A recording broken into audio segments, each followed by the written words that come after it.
These are stories of outdoor adventure and expert advice from folks with calloused hands.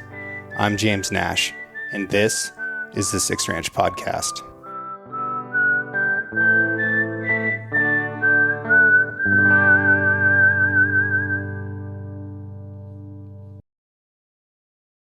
This episode of the Six Ranch Podcast is brought to you by Defend Security Cameras. Well, Grandma, what have you been up to? What have I been up to? Excuse me. Well, it's winter time, so this is when I do a lot of reading and planting my garden, and I go to church, and I have a lot of company, and I belong to 2 writers groups, so I just keep really busy. What have you been reading? Well, this isn't something you would think Janie would be reading, but I'm reading the Hemingway Women. Okay. Which is mostly about his life and his childhood and the women in his life, wives. And it's just fascinating reading. That's a picture of Hemingway there in the corner of the studio. Oh, yeah. Yeah. That was when he was down in Key West, standing there probably about 3/4 drunk, holding a double-barrel shotgun, no shirt. That's him. Wild man. Yeah. Do you think Hemingway would be published today? It's hard to say because the youth, the majority of youth don't hunt,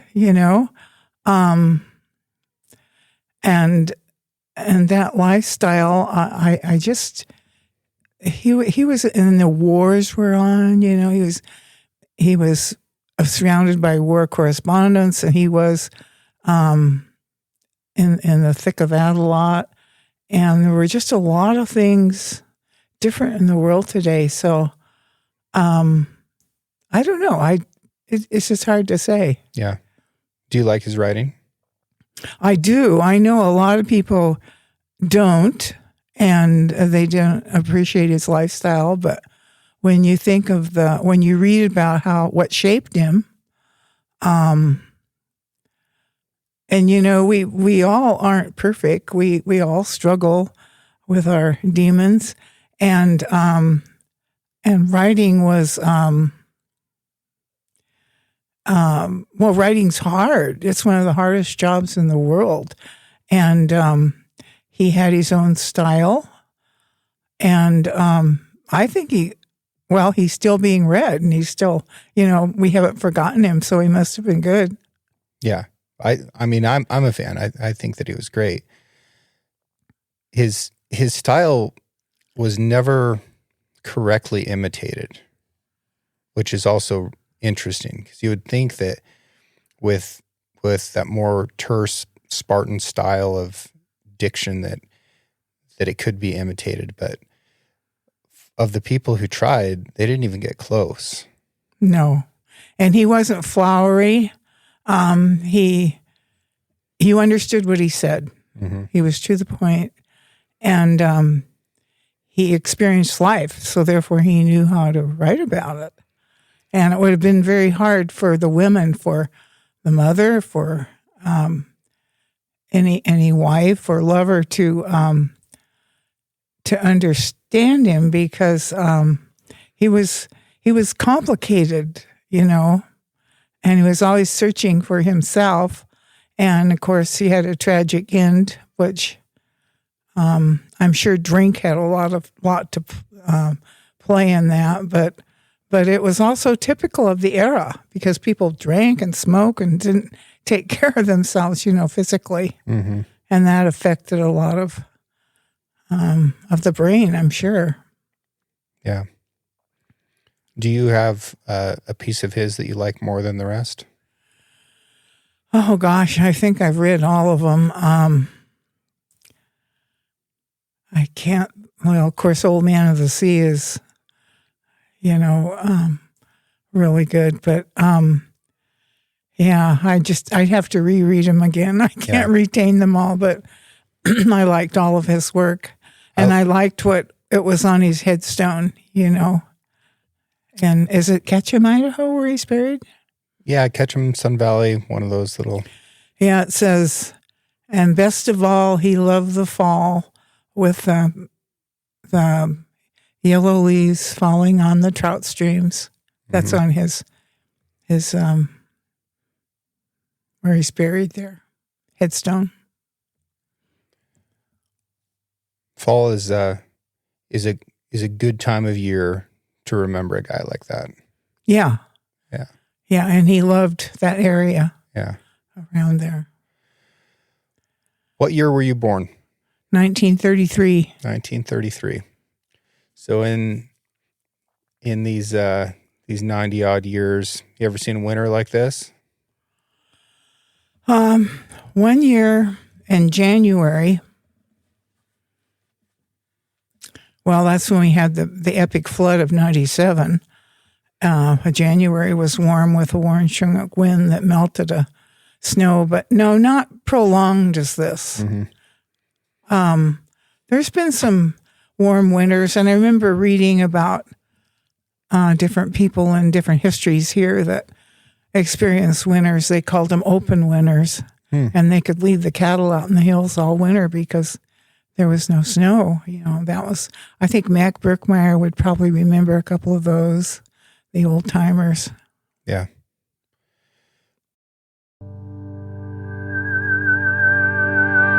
You've got 20 acres, and your security camera can see about 50 feet from your Wi-Fi router. Your gate, your barn, your equipment, all the places you actually need to monitor, they're exactly where your Wi-Fi doesn't reach.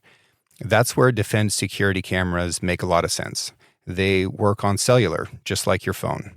But here's what's clever. They've got an embedded SIM card that automatically connects to the best network in your area. Verizon, AT&T, T-Mobile. It finds whatever's strongest. No choosing providers, no contracts, no hassle. I'm using Defend cameras at my place. You mount it, open the Defend app on your phone, and you're done. 10 minutes. Clear footage, night vision, instant alerts, and here's something you need to know. Defend doesn't sell your data. Not to China, not to tech companies, not to anyone. They work for you, period. Defend your place.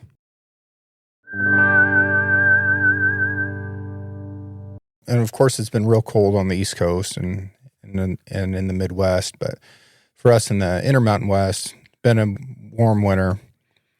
Not much real cold, very little snow. With a warm winter like this, you talked about planning your garden. Does it change anything about your garden plan? No, because Wallowa County is fickle. And if we predict that even the predictors are saying it's going to stay warm, but it doesn't always follow that. So next week it could get down to 0. We don't know. Yeah. But just have to see when we get close to May and June. There's some things that you could, like in the canyons, they plant, onions, onion sets, and, winter things that can withstand the cold. Yeah. Mm-hmm. I planted my onions too late last year, and they didn't finish in time.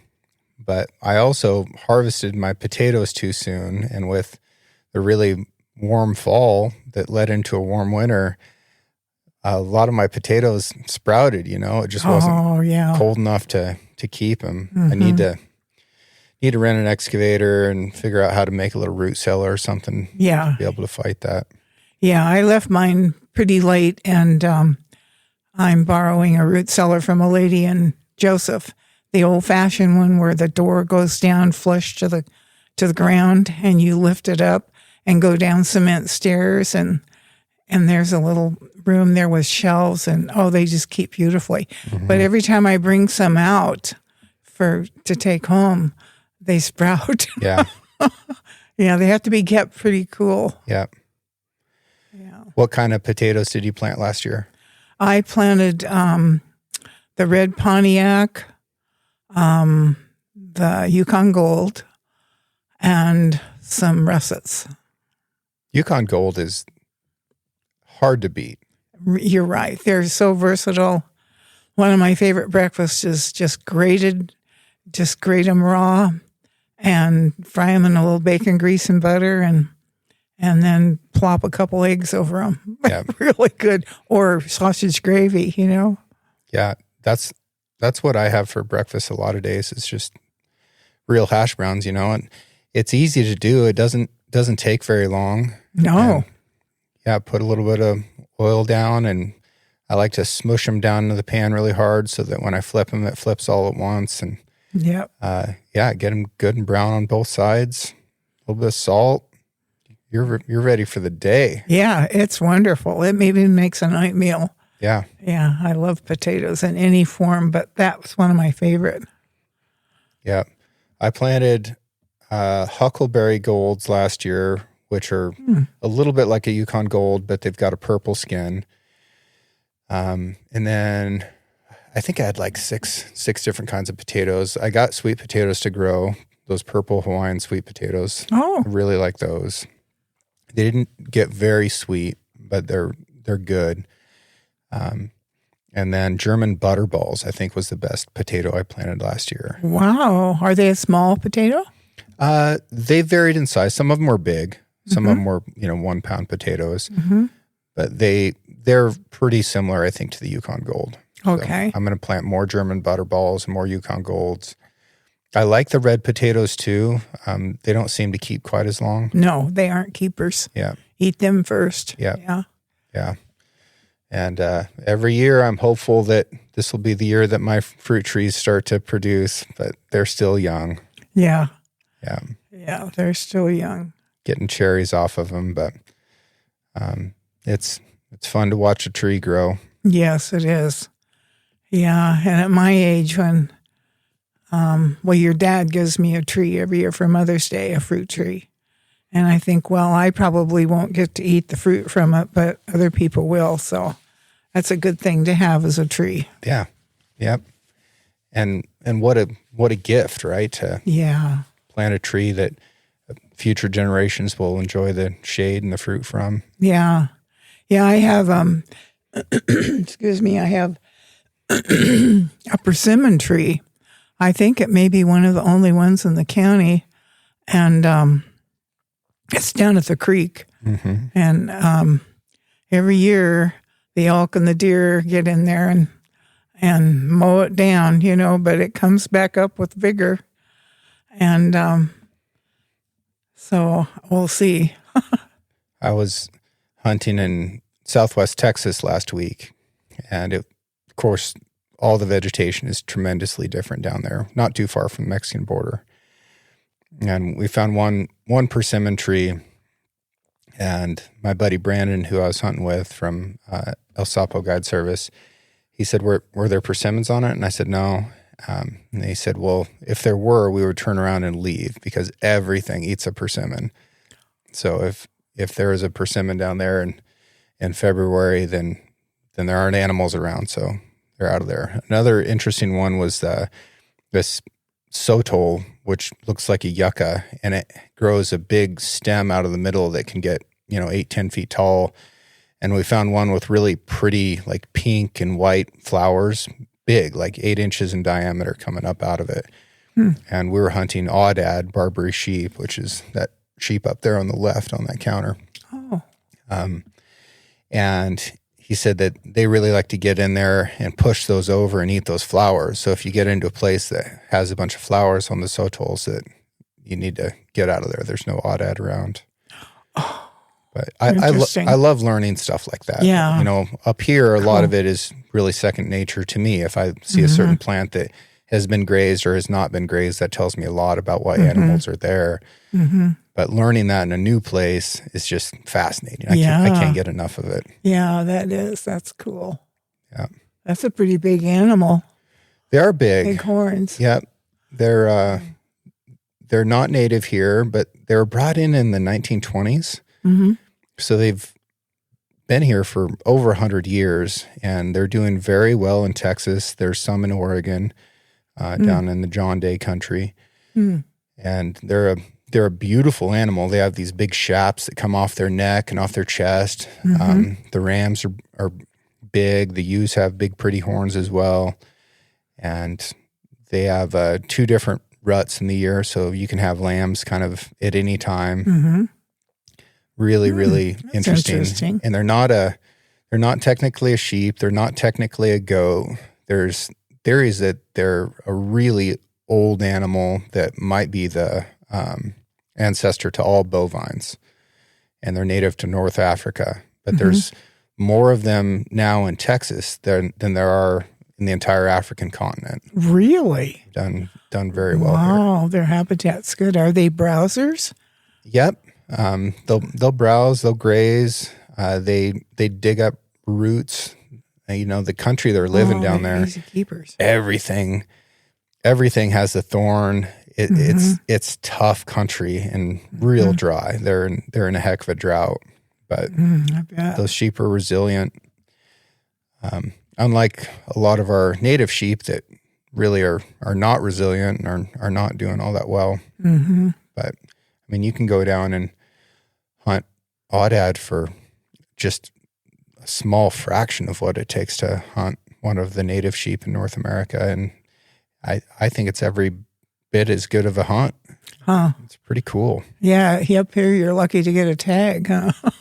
Well, yeah, more than lucky. It would take 1,000 lifetimes of luck just to draw one. Just to draw. Yeah. But Yeah. those hunting regulations I have from Oregon from 1903, sheep hunting was open year round without limits. Yeah. So yeah, well, all the change. creeks are named. There's so many sheep creeks, right. big sheep, little sheep, and I guess in the early days there was a lot here. Yeah. Yeah, I have them down at my place once in a while. You see them up on the rims, and they're getting kind of tamer. Yeah. Too. Well, I think they like getting as close as they can to civilization because there's less predators around. So it's just a little bit safer. Yeah. Like down in Hells, they're all, right down on the river where there's all the jet boat and raft traffic. Oh, sure. And I think that it's just a little bit safer place for them to be. So they have cougars and wolves down there too? So they don't have wolves, and they're really hard on the coyotes. There's not a lot of coyotes around, at least in that area. But they do have cougars. They hunt them year round with dogs. Dogs, yeah. They don't have limits on that stuff. So Texas is really hard on their predators, and they also have a tremendous population of wildlife. Interesting. Yeah. Yeah, when you figure that, how often does a cougar have to make a kill to eat? Around here, it's 1.1 animals per week in the wintertime and 1.5 in the summertime. Wow. Yeah. Yeah, that adds up. Big time. Yeah, and that makes the deer move out and everything move out. Of course, the bears are sleeping. I wonder if the bears are sleeping this year. I saw a bear out in December, which is the first time I've ever seen that. I've not seen one in January or February, but I expect that they'll be out a little bit earlier this year just because, we've got green grass. I know. It's crazy. Got green grass up here. Crazy. Crazy. It is crazy. So yeah, no, there was no frost this morning. No, just rain. Just rain. Well, the rain is very welcome. What else do you have planned for your garden this year?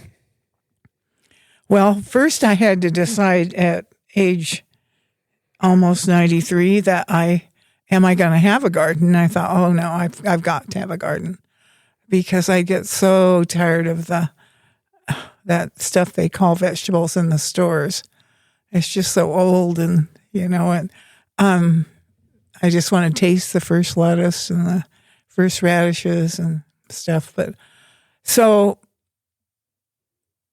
what am I going to plant? Well, I'm definitely going to plant corn and potatoes because my corn I had 2 varieties that were 90-day sweet corn and big, long, full, sweet ears. And I managed to, aside from eating a lot of it and giving it away, I canned it and froze it. And I use a lot of that in cooking.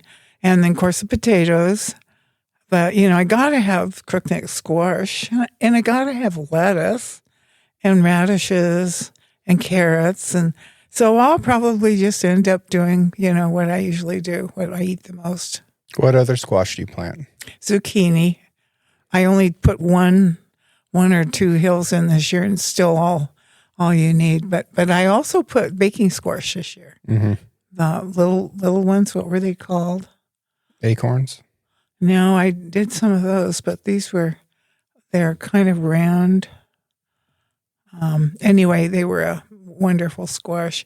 And that's, you know, they're so good for you. The colored vegetables and fruits keep your eyesight good. So Mm-hmm. I only wear glasses to read. Mm-hmm. And that's so important to eat colorful Yep. vegetables and fruit. Got to eat your colors. Yep, you got to eat your colors.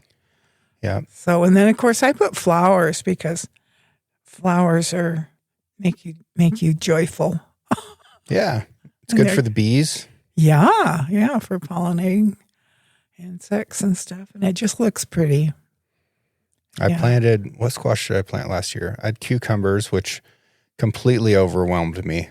I planted too many cucumbers. And it was just impossible to keep up with them. Yeah, it is. Yeah. Yeah, Absolutely incredible how much, I mean, and I would go out there and I'd think I got them. I picked them all. And then the next day it's like, have I even been in this garden before? I know. Yeah, Amazing. they're mostly water, but I like to make pickles, but yeah, there's a limit. I like the Yeah. fridge pickles. Oh, those are good. Yeah. They're crunchier and a little bit Yeah. brighter. I haven't found a pickling spice mix that I like yet. What about dills? Yeah, I mean, dill and garlic and salt. Like, Yeah, you That's- can't beat that. that's it.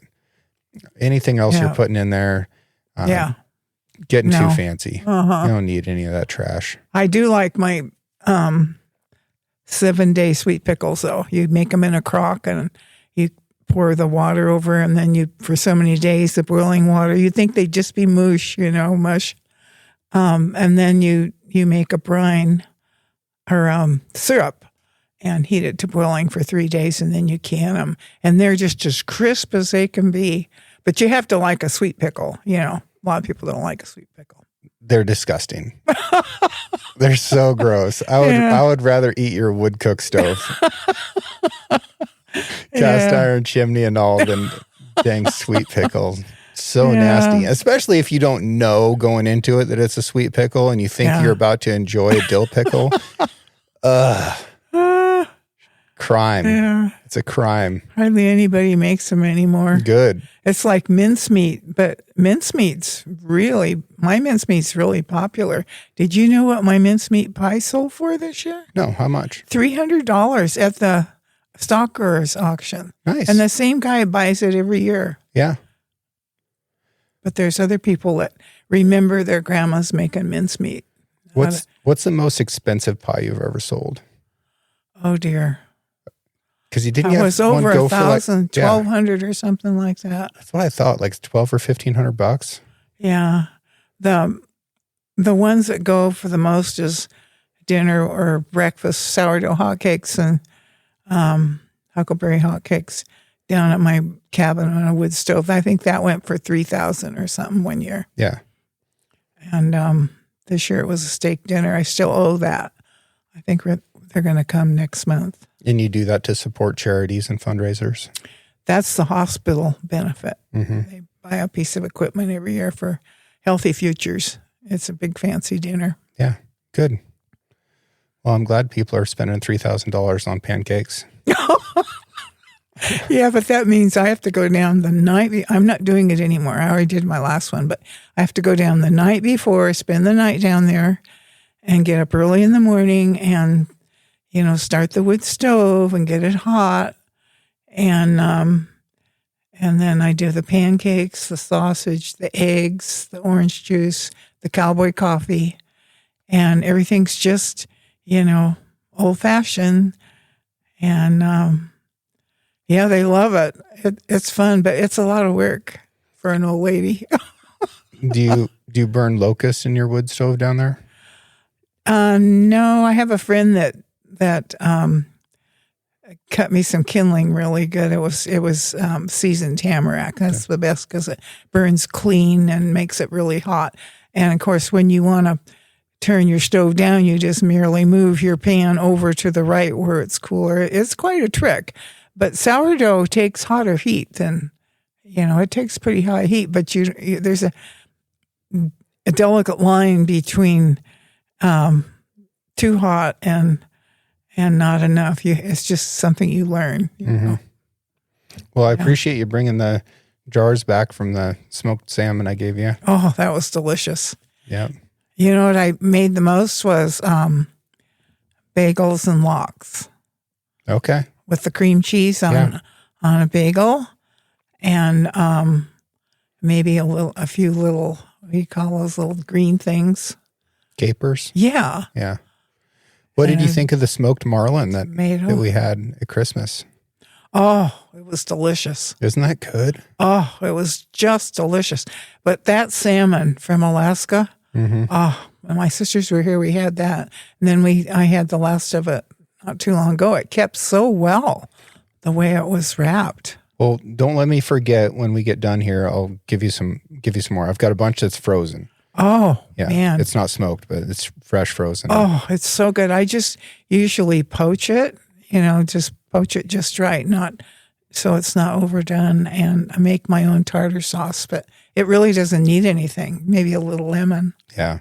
I just do salt, pepper, and mayonnaise. I put mayonnaise over the top of it before I bake it. Well, you would like tartar sauce because all it is finely chopped onion, finely chopped dill pickle, and mayonnaise. Not sweet pickles, though. No sweet That would pickle. wreck it. That would wreck it. Especially for you. Yeah, no, that is gourmet. Have you been writing at all? Oh, yeah, I write all the time. I have the 2 writers groups. I have my women's writing group that meets every Friday at my place. Mm-hmm. And then the Sheep Creek Word Herders are still going. Not as strong, but, it's a lot. Yeah. We've taken turns now hosting it because there was over 20 in it, Meets once a month.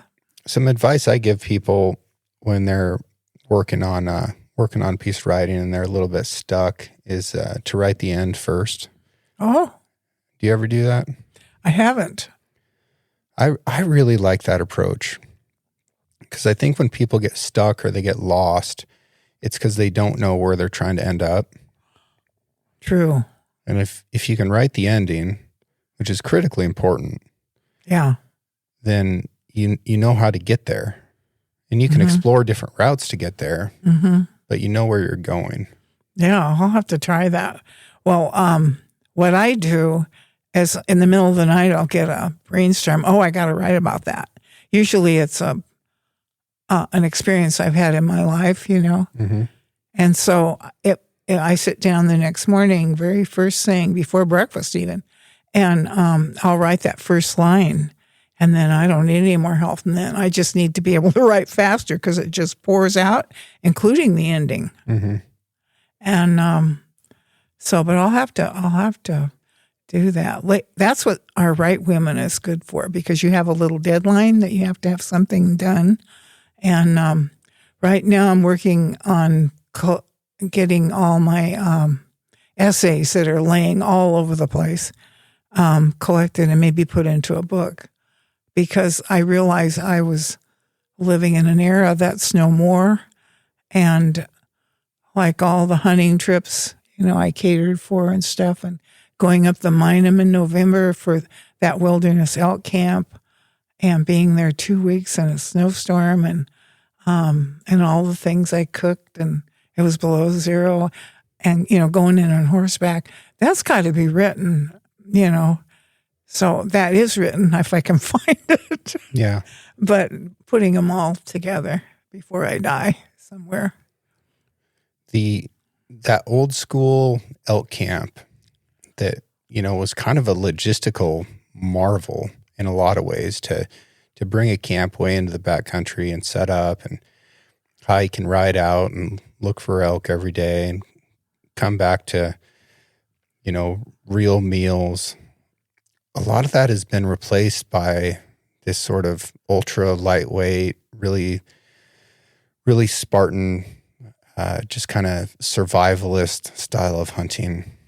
And I understand both, but there's quite an experience that people have missed out on if all they've ever done is ultralight backpack hunting.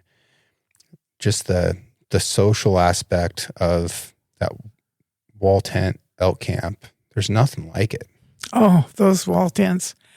Well, I was home for 2 weeks, and I had to, when I did I planned my menus, did my shopping from the menus, and of course you could keep meat because it was so cold. And they flew me in there and spent the night, and then, we came in with a pack string to Moss Springs. They flew in the groceries and stuff, but we ate like kings. But I'll tell you, it was 19 miles from Red's, and that camp there at Elk Creek was Red Higgins's, that owned original Ridge Horse Ranch. That was where he had his deluxe elk camp, right in the same spot.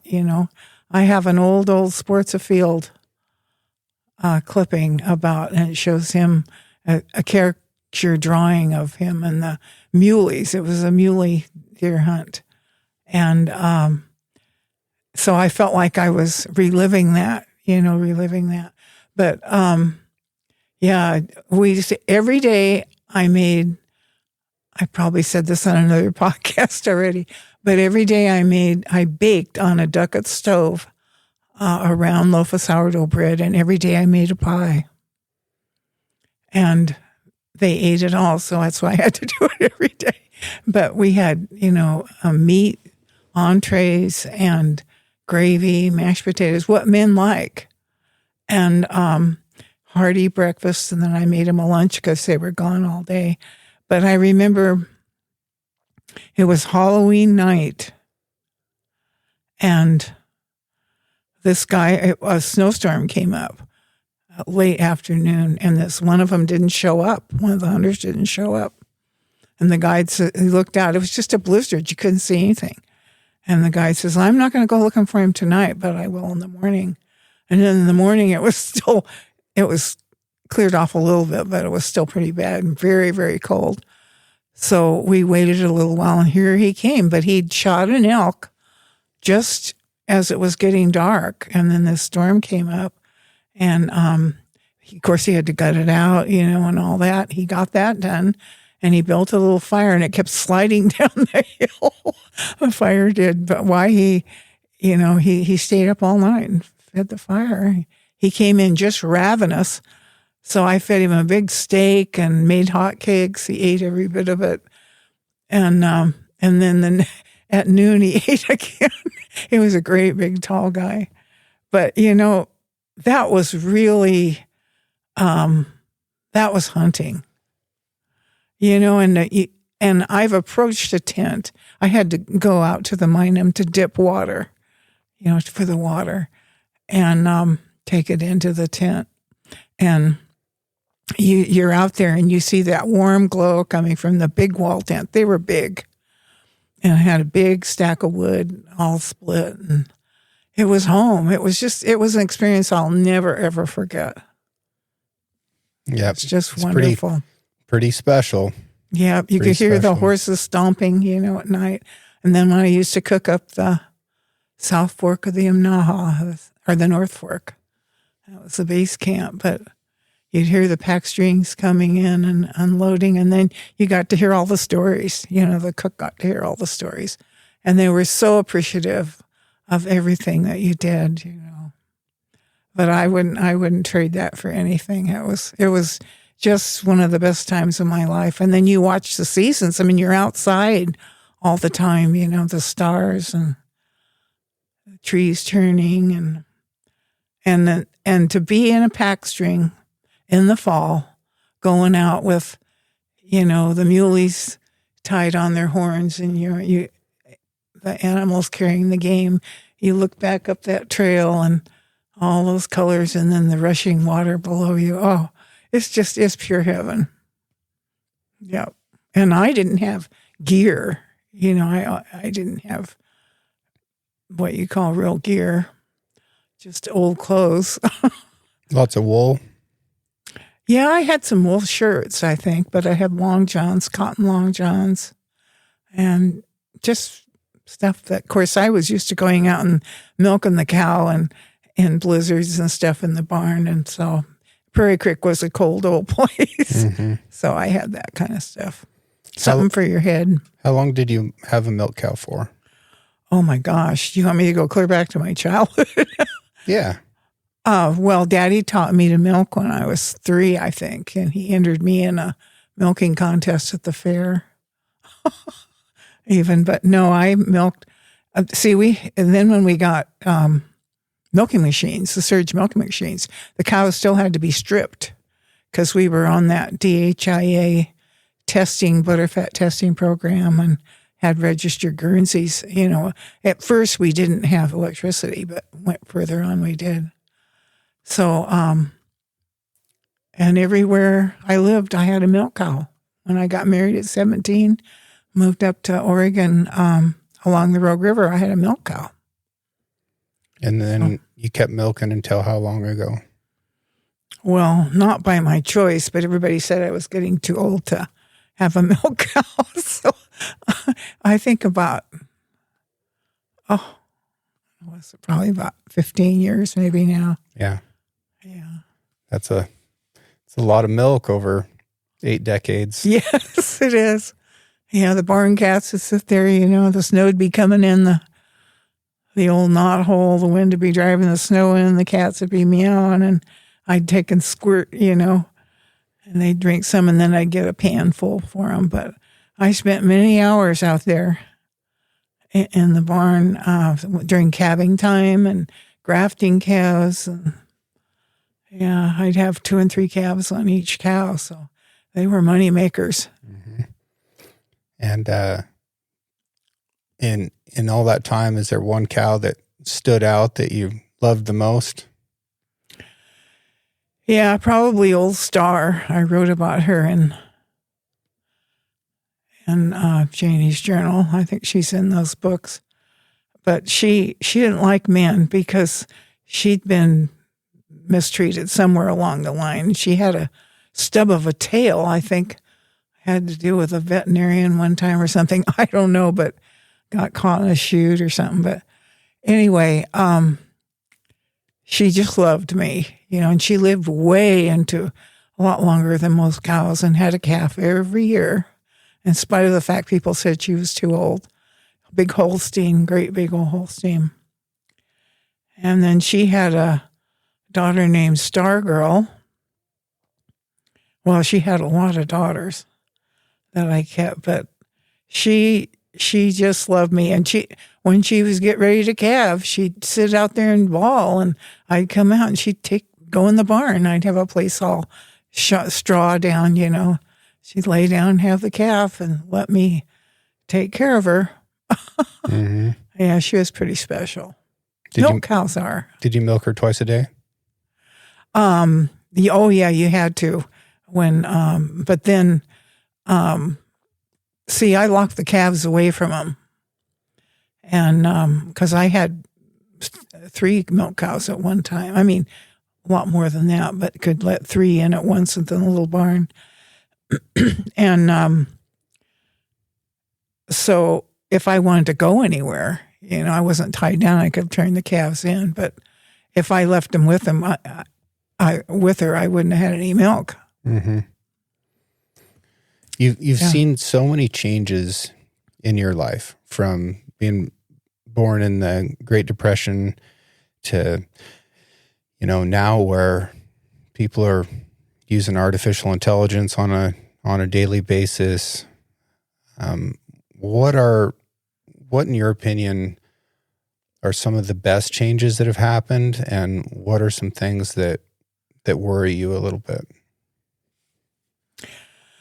Well, of course, the cell phone, which I still don't have one, worries me a great deal because I think it takes a lot of the original thinking, like Googling. I know it's all good, but, I've never Googled in my life, but I look it up in the dictionary. But I just think that our brains need constant, like you're constantly doing things that enrich the brain because you have the actual experience, and nothing can take the place of experience. And like if you're going to plant a garden or something, AI can't teach you that. Just being in tune with nature, you have to be in tune with nature, not AI. And if you want to know what kind of bird it is, we'll go out and, find it and look for it, and then look up some things about it. But that instant gratification of knowing a fact is not good for our. I think it would make us a little lazy.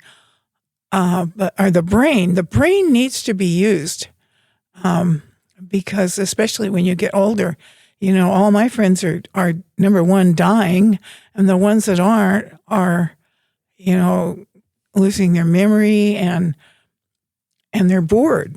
They're bored, and a lot of them can't see and can't hear, and that's real hard. But I just think that you need to, if you have a problem, don't Google it. Figure out what's causing it and correct it, or eliminate the thing that's bothering you. Yeah. That's just my opinion. Yeah. Ask another person, read a book. Yeah. Yeah. And all of these great people that, I'm rereading my library. I have a huge library. I've got more books, and I'm rereading each book to wonder why I kept it, And then I know, but, there's some really, really good writers out there, and you can borrow their experiences, because if they're a good writer, they bring you right into their life and their mistakes. And the more you read, it's an enrichment. And and you can learn just by going for a walk. But to be constantly on and listening to somebody else's stuff, I don't know. And I don't think they always have the answer. Yeah. I think the experience is the best answer. I've recently heard it described that if you get any source of joy from something that you didn't work for, that will eventually destroy your life. That is a very strong possibility. It's like a loaf of bread, and you know that because you bake good bread too. And if you can just feel it, that it's going to be good. And the more you do it, and when that comes out of the oven and somebody puts butter on it and eats it, that's joy. Or your flowers, you just plant a little seed in there and you keep it weeded. And I even talk to mine. and then those flowers bloom. People say, well, how can you get such beautiful flowers? Well, you have to take care of them like you do your children or your chickens, or, the more you put into them, the more you get out of them.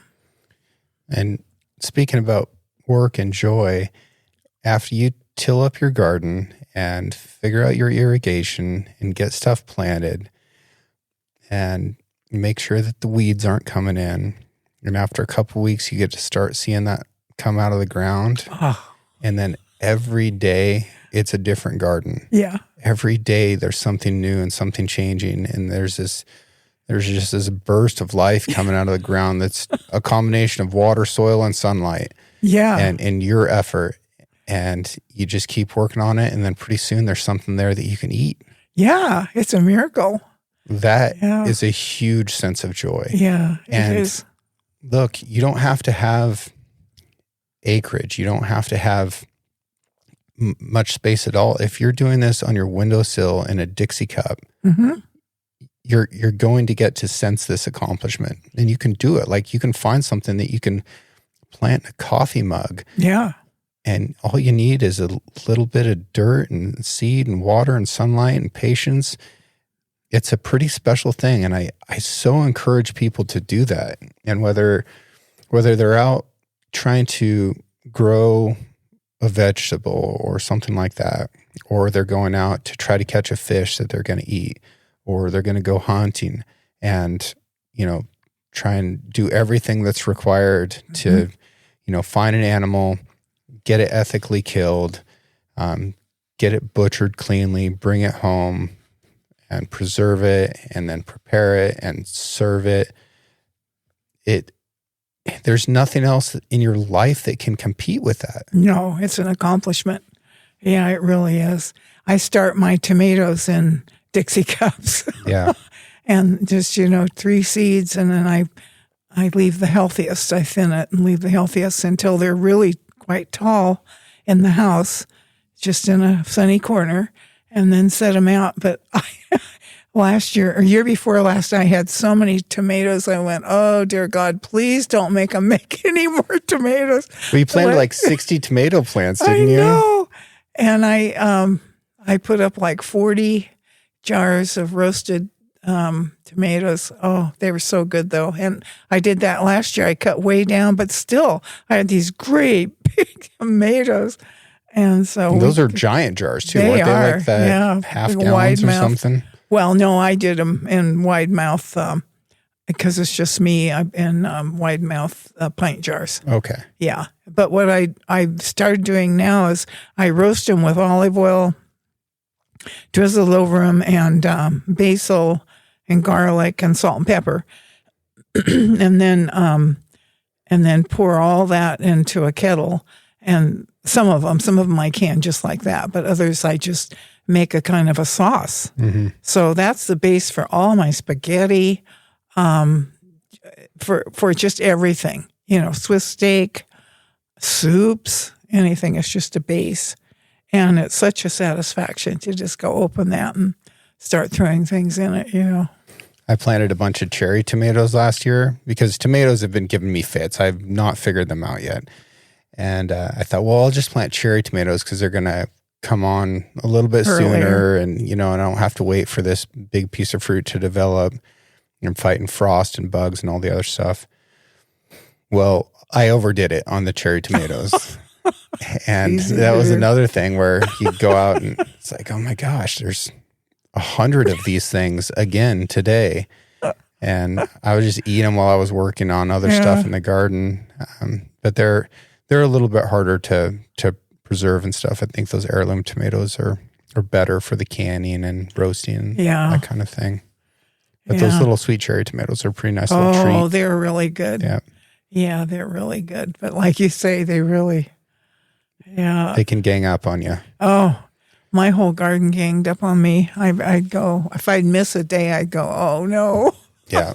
God. And then it's downhill, and I have to kind of go up with my loads of produce and stuff. And the irrigating's kind of hard too. I drag hoses around but it's all good exercise, but I'm not in shape. I still trying to walk up the hill every day, but it's. Well, the garden will get you in shape. Oh boy. Yeah, it sure does. The hoeing. Yep. Yep. And that medieval cultivator thing that you use. Oh, yeah, but all of our grandmas used to use them. Your great-great-grandmas. Oh, the big news. Did you hear the big news in my life? No. Well, I have 5 great-great-grandchildren now. Wow. And the last one, her name is Eliza Jane. Okay. And she was born, her mother was Hallie Jane, my great-granddaughter. And her grandma is Tamara Jane, her great-grandma. Is that right? No, her grandma. Yep. And then her great-grandma is Ramona Jane, and I'm her great-great-grandma, and I'm Blanche Jane. And she lives in Nebraska. You have 5 great-great-grandchildren. Yes. That's amazing. I know. Yeah. Is that wild to you? It is. I just, and they have names that are different. You know, if there was an Elijah, I know your mother's name is Liza Jane, but there was an Elisha way back in our ancestry. Somewhere. You know, generations are fascinating. My great-great-grandpa founded the Six Ranch in 1884. Wow. And here you are as a great-great-grandma. What? It's incredible. It's incredible. I know. Well, see, my first baby was born just after I turned 18. Mm-hmm. So, and then she had her first baby at 17. Mm-hmm. And then, of course, Tamara, she went to college and didn't have children until after that. But and Hallie went to college too. So, yeah, it's pretty exciting.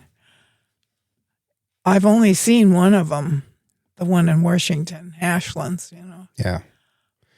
So you mentioned that the thing that you're concerned about is people's immediate gratification stuff and cell phones and sort of a distraction away from experiences and reality. What would you say is one of the most positive, I guess, innovations or technological developments or inventions that have happened in your life? Since 1933? Yeah. Well, I think we talked about this before, and I think it has to be electricity. Yeah. Because I remember the outhouse, the sat irons on the wood stove to iron, And did kerosene lanterns. those irons, did they put coals inside of them? Or did you just heat them up on the stove? No, these were just heavy as heck, iron. Yeah. And you heated them on the top of the stove, and then you put a wooden handle on them Okay. and took them to your ironing board. When I was in Tanzania, they would wash and iron clothes every single day. Wow. And they had a little iron that had lips on it, and they would put coals inside of it. Oh. And that's what they ironed with. Yeah, I think there might have been some of those. I think they were blue or something. Yeah. But no, I never. That was pretty high class. They had told me on that trip to don't bring nice clothes because, you know, the thorns and just hunting in Eastern Africa and stuff, everything's going to destroy your stuff. And I'd brought a pair of shorts that I'd guided in for a couple years, and they were gross. I mean, they had the slime of 1,000 rainbow trout, and you know, floating for my flies, and all these stains, and you know, like, don't tell me not to bring nice clothes. I'm going to bring something that, you know, is ready to die. And I remember coming back from hunting one day, and they had washed those things as if they were brand new. And I went to the PH, the outfitter, and I was like, how? And he said, you know, those guys are just going to scrub them in the rocks in the river next to the crocodiles and the hippos until it's right. You know, that's his profession. That is amazing. Oh, yeah. Just a work ethic that you couldn't expect from anyone here. Oh, yeah, those rocks. Oh, well, I had to, when I was first married, we didn't have any kind of appliances that were electric. And, excuse me, so I had to wash my sheets in a bathtub, and you can't wring them out. And, you know, here I was pregnant, and I had to drag them out to this clothesline, and you'd hang them up in the clothesline and fall down. But I washed everything, literally, you know, dirty jeans and everything by hand. But, you know, you were fit. Yeah. Everything I milked the cow up there and made butter, and yeah, had a garden. So you're a fan of the washing machine? Oh, yeah, it's just a miracle. It still is. I don't take it for granted. Yeah, I don't use the dryer, though. I very seldom use the dryer. I have wooden rack, and they just dry and they last so much longer. Yeah. You don't beat them to death and pour out all the good fiber. What do you think about all the efforts that are going on to explore outer space and try to colonize Mars, things like that? I don't. As a child, I could look up in the sky and it was not full of stuff floating around. Now you can't look up there, but you see a satellite floating by. And that's changed a lot in my lifetime. I bet. Yeah, a lot. Because I spent a huge number of nights sleeping out when I was a kid. I still sleep better outside. Yeah. And I remember it was very much worth like telling everybody around if you saw a satellite. Oh yeah, it was rare. It's like, wow, look at that. Yeah. And it's true. There's not a moment now that you can look up in the sky and see a satellite. And of course, most people are living in cities where they might not be able to see a star at all. That's just because right. of the light pollution. So, they might even not know what I'm talking about. But yeah, you get out to a place that's good and dark and it's well away from any kind of town or civilization, no moon. The night sky is absolutely amazing to look at. Yes. And I think it's important to be able to look up there and realize how big everything is and how small we are and how special this little moment of time is that we have. And it is a little bit sad to me that we have to look at satellites. I hope that, and I don't know if this is even possible, but it would be nice if we could figure out how to build them out of a material that's not reflective, and kind of keep that night sky pristine. Yeah. I wonder if it has, and this is just me thinking out loud, if it has any kind of effect on wildlife. There's a lot of critters that navigate at night, and whether they're doing that through, electromagnetism or if they're navigating by the stars like humans did for a long time. I don't know. It might be interesting to see if that's having any kind of effect on them. Yeah, I worry about that. And also, I think when you're out, and I know you spend a lot of time out at night, and I certainly have, looking up at the sky. In fact, when we were little, we'd sleep on top of the haystack all summer long, as kids, and we'd look up there. But I always thought, here we are in the scope of things, and they haven't really found life on any of all those little lights yet up there. But we have this beautiful earth. But I think we should take our energies and our money and our brains and just try to keep this, war, all the stuff that's going on, all the bad stuff that's going on. If we could just wipe all that out, what a paradise it would be. Because you've been around and you've seen the beautiful places.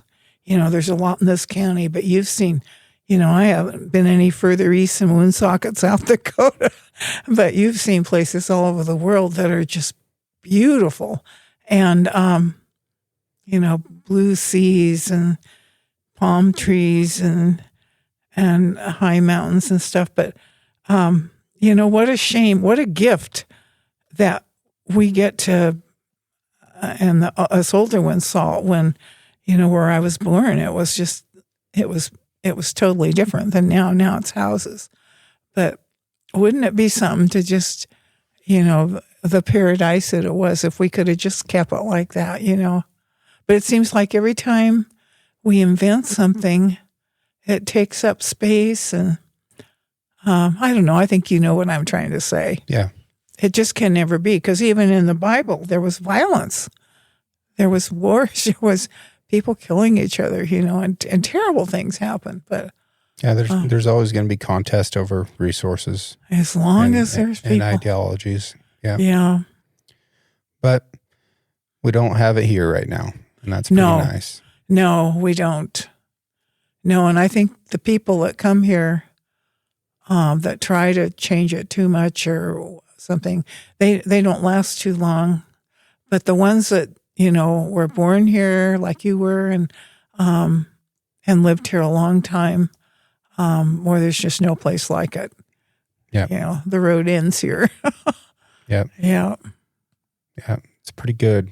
Yeah, pretty good place. You know, the world and people, if you travel around and meet people, there's a lot of good people. Yeah. They're saying the same thing we are. Mostly good. Yep. Yep. Mostly good. Yep. Okay. Let's leave the folks with a little bit of gardening wisdom. When do you know that you can plant your potatoes? Well, the old timers here always say, don't plant your garden till there's leaves on the trees. What do they say about potatoes? I think that goes for potatoes too. Mm-hmm. Yeah, a little earlier down in the canyons, but yeah, you can plant them, and then you don't want them to come up and then be hit with frost. Right. So you have to be an eternal optimist. The middle of June is a bit of a gamble. Well, it is the 1st of June. I know. Yeah, 1st of June. But as the far middle as of June that is, frost that can come in, Yeah. oh man, it worries me. Yeah. But not And much you can do sometimes about you it. can, they can get nipped and come back. Mm-hmm. And I've had that happen a lot too. Not the squash though. They're such sallies.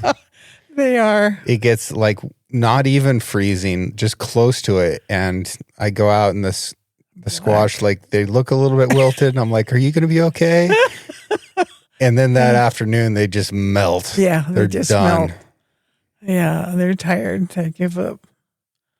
But yeah, the root vegetables, they're pretty resilient, your potatoes and beets and carrots and all that stuff. I need to plant a lot more beets this year. I think I've eaten all my beets already. I good for packaged like 70 quarts of them. Oh my goodness. And then goodness, that's great. Yeah. I love them. I just eat too many of them. I planted good. way too many bush beans.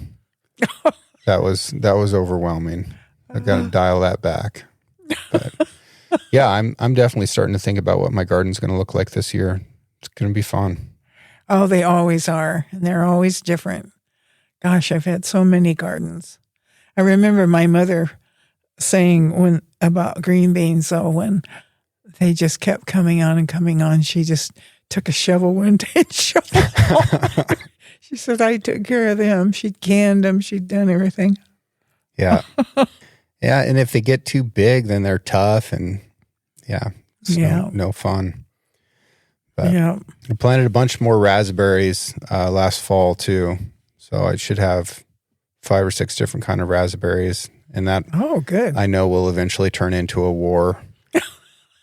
Because they're already the ones I got from Chelsea 3 or 4 years ago. They're sending suckers up all over the place, and they're trying to gang up on my strawberries, which I can't be having because that's my other morning snack is to go out and have a cup of coffee, eat some strawberries, eat some cherry tomatoes, maybe some beet greens. Oh man, no wonder you're so healthy.